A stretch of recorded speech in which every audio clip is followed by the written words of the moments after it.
One, you have tried to be trans. But there are some days that you just aren't. In the very near future, it's going to be legal for employers to discriminate against queer people. I don't ever really want a I'm proud to have a hoo-ha.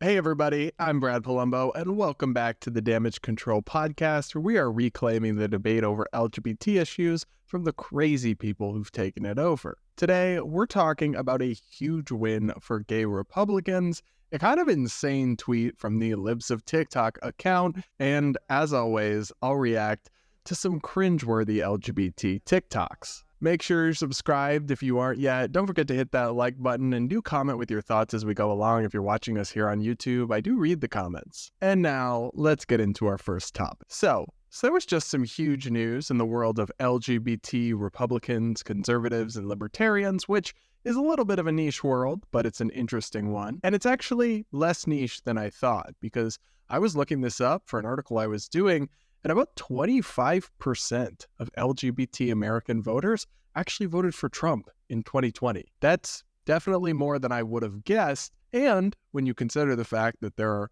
many like myself who lean right but did not vote for Trump, it's actually an underestimate of the portion of the LGBT community that's not on board with the far left nonsense. Regardless, though, it's kind of a strange time to be a gay Republican or a gay conservative, because on one hand, you have these increasingly apocalyptic messages and fear-mongering and doomsday warnings coming from establishment media and Democratic politicians about all the supposed fascist dystopian nightmares that the world would become under a second Trump administration for women, but also for LGBT people. But on the other hand, the Republican Party just released its 2024 platform, and it's a huge improvement for LGBT Americans. For context, guys, for years now, genuinely decades, a key goal of gay Republicans and their allies has been to remove the Republican Party's anti-gay marriage plank from its official party platform. Trump made history as the first president to be entering office who was fine with gay marriage, but the official platform he ran on in 2016 still opposed gay marriage quite vocally. It explicitly endorsed, quote, traditional marriage and family based on marriage between one man and one woman, and specifically denounced the Supreme Court cases enshrining gay marriage as the law of the land. Then, in 2020, because of the pandemic, the Republicans essentially recycled and reused their 2016 platform rather than go through the long process to craft a new one because of the pandemic. So they basically stuck with the old one, and that included the anti-gay marriage plank. Yet in the new 2024 Republican Party platform that was just released, none of that language is anywhere to be found. The document says nothing about gay marriage. It says nothing about overturning the Supreme Court cases that established gay marriage nationwide. It says nothing about repealing or rolling back the Respect for Marriage Act that enshrines gay marriage into federal law. And there's no rhetoric or endorsement about traditional marriage or traditional family just between one man and one woman. The absence of a formal position obviously isn't the same as a full-throated endorsement of gay marriage, but what it does mean is that the party's officially saying Republicans can have either position on the issue. They can support gay marriage, and that doesn't put them out of step with the party. It's genuinely hard to stress. It's hard to overstate the significance of this development. This is, without exaggeration, probably been the biggest goal of gay Republicans and their allies for years to get this removed, and just overnight, it's gone, and basically no one noticed. In part because there are so many changes to the platform, and it's, I'll just say, written and put together quite uniquely in a Trumpian style that is not particularly professional, and it has all sorts of other controversial ideas that are vacuuming up the attention. So basically, nobody's even noticing this huge change that just happened. And so far, there's only really been a backlash in tiny niche circles of hardcore social conservatives, nowhere near the amount of backlash you would have expected if the GOP had done this just a few years ago. One of the takeaways I have about this is just how totally it neuters all the Democratic scaremongering about the fate of gay marriage under Trump 2.0. Because now, even if the Supreme Court were to overturn its 2015 Obergefell decision, making gay marriage the law of the land, gay marriage would still not be in any jeopardy. Because it's also been enshrined into federal law through the Respect for Marriage Act, and now even the Republicans, in their official platform, have stated no intention to repeal or change that. Now, even on transgender issues, which are much more controversial, to say the least, the Republican Party platform is much more limited than many expected it to be. It says Republicans will, quote, end left-wing gender insanity. How? Well, by promising to, quote, keep men out of women's sports, ban taxpayer funding for sex change surgeries, and stop taxpayer-funded schools from promoting gender transition, while reversing Biden's radical rewrite of Title IX education regulations and restoring protections for women and girls. To me, much more important than what this plank about transgender issues includes is what it doesn't include. It does not include calls to eradicate transgenderism that many conservative pundits have made. It does not include calls to legally prohibit adults from changing their gender or receiving medical gender transition care. It does not include calls to repeal discrimination laws that protect LGBT Americans, including trans Americans. It doesn't even call to restore the prohibitions on transgender people serving in the military that Trump did do while in office that I criticized at the time. Most surprisingly, and actually kind of bizarre and disappointing even to folks like me, is that the platform doesn't say anything about preventing or prohibiting medically transitioning minors. To be clear, the trans-related positions articulated in this platform are crudely, inartfully, and to some, definitely offensively worded. But I'm not sure what else you would expect from the party of Donald Trump. Many trans people and trans women would be upset by describing trans athletes as men in women's sports, and it's not how I would talk about it, to be courteous and compassionate and respectful. But on their substance, positions like segregating sports by biological sex or preventing taxpayer funding for controversial surgeries many Americans object to, these aren't radical positions, and they're not unduly discriminatory or inherently hateful. Yes, this plank and this platform hardly welcomes trans Americans in with open arms, but it could have been much, much worse. Now, none of this changes the fact that, as we've discussed on this show, we're living through something of a pendulum swing, a time of declining public support for gay marriage and gay acceptance more broadly. And there's indisputably been a rise in genuinely hateful rhetoric from conservative voices towards trans people in particular, but also in some part towards gay people. Yet the fact that none of this is really reflected in the 2024 Republican Party platform is actually a really good sign for the long-term future. Yes, this platform is still a far cry from what social moderates like me would like the GOP to ultimately embrace, a platform of social inclusion and true mutual tolerance. But no matter how one feels about Trump as a figure or the rest of his agenda, there's really no objective way for LGBT Americans and their supporters to view this development as anything other than a step in the right direction. That's just my take. You guys let me know in the comments below what you think about these changes. And now, let's talk about Libs of TikTok, the massively popular Twitter account that posts videos from TikTok, but also videos and stories from across the spectrum on LGBT and culture war issues more broadly. It's run by a conservative woman named Haya Reichik, who, let's just say, can be hit or miss at times. She recently shared a video, which we'll play on the screen, but I'm not going to show you audio because there's music. But the text of this video just says, it's by some young woman, and it says, just got put in a headlock and thrown to the ground by my grandpa, all because I asked to be called they, them. Now, Haya wrote on Twitter to her millions of followers in response to this video, based grandpa, basically celebrating the older man in this story who allegedly physically abused his young granddaughter because he didn't like what she was saying. Now, my first thought, to be clear, when I saw this was like, did this happen? I don't know. Let's give him the benefit of the doubt, but I would just say I'm not going to take it on total face value that this story exactly happened, how this individual is portraying it in the video. But what we can do is analyze the response from Libs of TikTok, who's now a massively popular voice in conservative media, as if the video they were responding to was true, because I think they believed it to be. They don't share videos that are fake knowingly. And ask a simple question.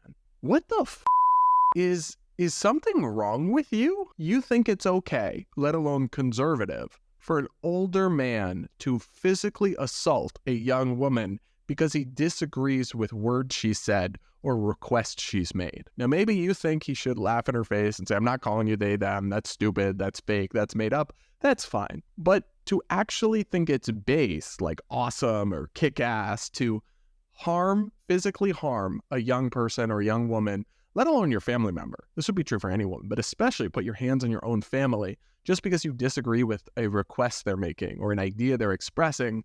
That's just evil. That's sick in the head. The culture war has rotted your brain if you're actually okay with violence towards people just because you disagree with them. And that's why I wanted to talk about this, albeit briefly. It's not that this one post is really all that significant, but it's more that it's representative of what I've seen as a real coarsening in the discourse about our culture war. I've seen on the right in particular this ends justify the means, illiberal, and often cruel and callous approach to this debate and these issues and the people that disagree with them. And I really can't object to it strongly enough. It's immoral, it's counterproductive, it's fundamentally unprincipled, and what it's not is in any way Christian or socially conservative or pro-family or any of the things that people like Haya claim to be all about. That's just my take on it. You can let me know what you think in the comments below, but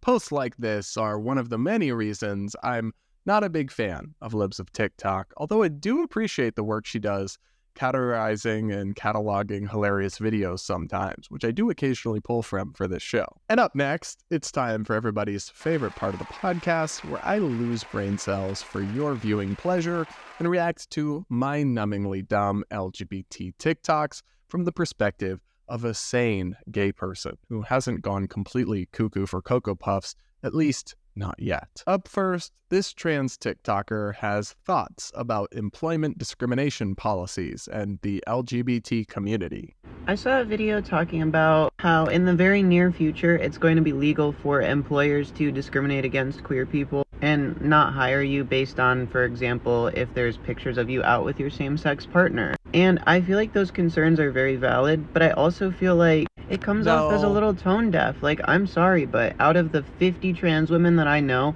maybe 3 of them have a job. It's kind of ridiculous how many places you'll apply to as a trans woman and just never hear back from. Or if you do show up for the interview, like, they won't even take you seriously. If you're lucky, they'll tell you you'll get a call back, and then you'll never get a call back. It's like, it doesn't need to be illegal for these companies to discriminate against queer people. However, it being illegal is still a step in the right direction and an indicator of progress, etc. But, you know, however scared you are as a gay person, whatever you're scared of happening to you, trans people are already experiencing and have been experiencing it. So, there's a lot to unpack here, as I like to say. First, this person seems a little bit confused. It's not going to become legal to discriminate in employment again against LGBT people, gay or transgender people, which is what I assume this TikToker means by queer. I roll to infinity. How do I know this? Well, because under Title VII of the Civil Rights Act, it is unlawful to discriminate on the basis of sexual orientation or gender identity due to, in part, a 2020 Supreme Court decision called Bostock v. Clayton County, where Neil Gorsuch, one of the Trump-appointed conservative justices who's still currently on the court, explicitly applied the prohibition on sex discrimination to also include transgender and gay Americans. The court is not going to overturn a decision that it just made a few years ago when most of the people who are currently on the court were still on the court. And so no matter what happens with the presidency or Congress, that's not going to change in the law. There's literally no reason to be worried about that changing. First off, like we talked about earlier, Republicans aren't even running on that to repeal that. But even if they were to try, they can't repeal a Supreme Court decision. They'd have to pass a constitutional amendment, which is not going to happen. So this whole hysteria and worry party literally has no basis in reality. Zero, zilch, none. Other than that, you're doing great, sweetie. And this thing about 3 out of 50 trans women having jobs, like, we can look at employment statistics. That is not representative. That is not the case across the board. You just might hang out with people who aren't very employable for a number of reasons. One of them being that they're woke, which, identity aside, is a massive red flag to any employer. And who are these gay people that are so worried that it's going to be legal to discriminate against them in employment again? I mean, I actually do believe that there are people out there, because lots of gays are totally delulu and hysterical, especially on TikTok. But whoever they are, I mean, they're just totally uninformed. That concern just has no basis in reality. And it also feels like this individual wants to have it both ways. Like, one, these laws do nothing because everyone I know is still unemployed, but also it's really bad if they go away. Like, it can't really be both. Anyway, it's these kind of TikToks that I find so exhausting, trying to keep up with all the mental gymnastics that are going on. And speaking of mental gymnastics, let's check out our next video. Here's 5 signs you might be gender fluid. At least they were for me. Number 1, you have tried to be trans. But there are some days that you just aren't. And you know you're not cis. Number 2, if you've ever tracked your gender fluctuations to try to get sense of this whole thing, tracking your gender, like, clears everything up. Number 3, you taught yourself to tuck or pack or tried on some fake boobs and it felt so right that you cried so much that you didn't want to take them off, but then the next day, they didn't feel like anything at all. Number 4, you have come out at least 3 times as 3 different things. I'm bisexual. No, I'm pansexual. No, I'm trans. No, I'm gender fluid. No, I'm a gender fluid trans woman. No, I'm... And number 5, let's really drive this home. If you want to start HRT and transition, but you're more scared about losing something than you are about regretting the change, you're probably not going to regret anything, and you're probably gender fluid.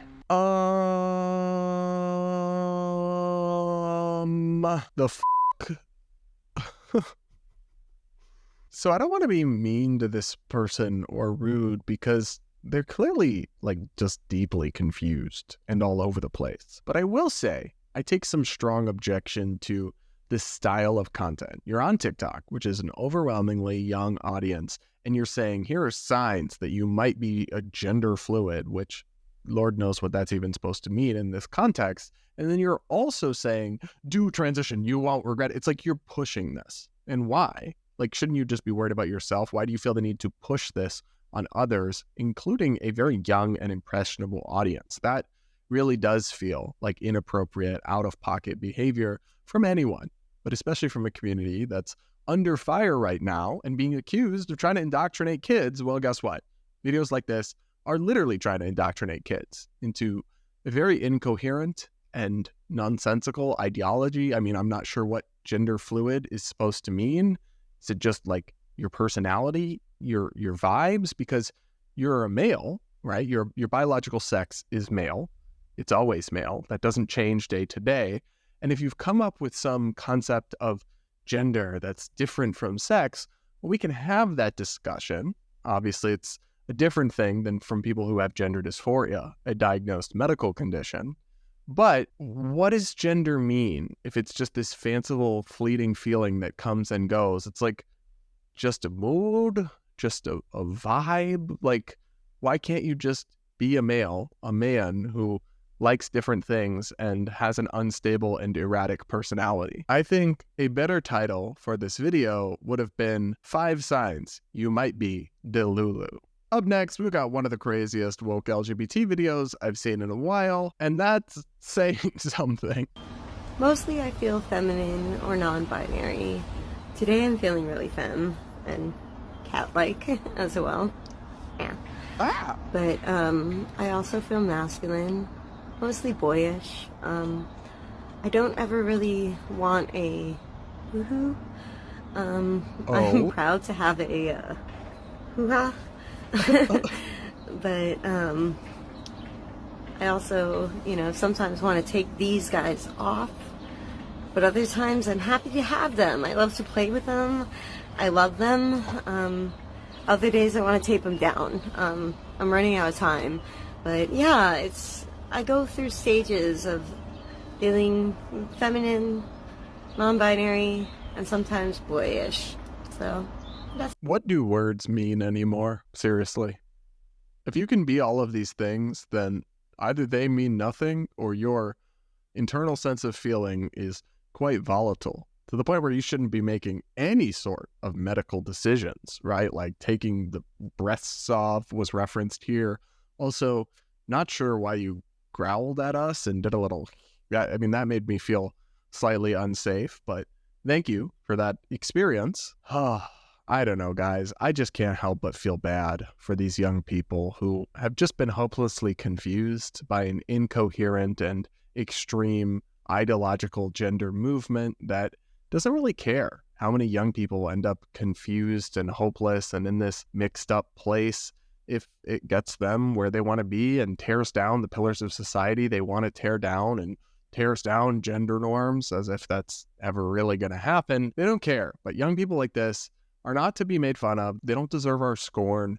They're actually the victims of this crazy and radical ideology, and we should feel bad for them, not make fun of them or belittle them. That's just how I feel when I see lots of these kinds of videos, honestly. Like, part of me wants to laugh, yes, because it is ridiculous. It is absurd. A part of me also wants to cry for these young people, cry for their lives, cry for the tumult and chaos that they must be feeling and experiencing inside. And another part of me gets angry at the activists and ideologues who've led them so hopelessly astray. All right, guys, that is it for this episode of the Damage Control Podcast. Thank you so much for tuning in. Make sure you hit that like button on YouTube if you're watching us. Do comment with your thoughts. I do read the comments, and make sure you're subscribed if you aren't yet. Plus, if you're listening to us on audio podcasts, take a second to rate and review on Spotify or Apple or wherever you're listening. That really helps the show grow. And with that, we'll talk again next week.